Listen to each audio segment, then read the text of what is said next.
ബജ്ജിക്കും മുട്ട ബജ്ജിക്കും സവോള ബജ്ജിക്കും ഉപയോഗിക്കുന്ന മുളക് ചമ്മന്തി ഉണ്ടാക്കുന്ന വിധമാണ് ഇവിടെ കാണിക്കുവാൻ പോകുന്നത്.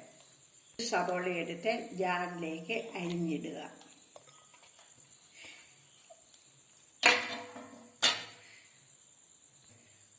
ഒരു table spoon Kashmiri chilli powder,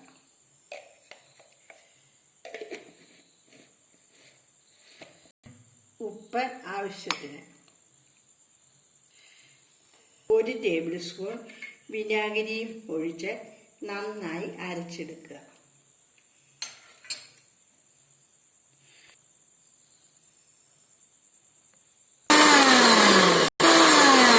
റെഡിയാക്കി വെച്ചിരിക്കുന്ന പേസ്റ്റിൻ്റെ കൂടെ ഒരു സ്പൂൺ വെളിച്ചെണ്ണ ഊറ്റി നല്ലവണ്ണം ഇളക്കുക.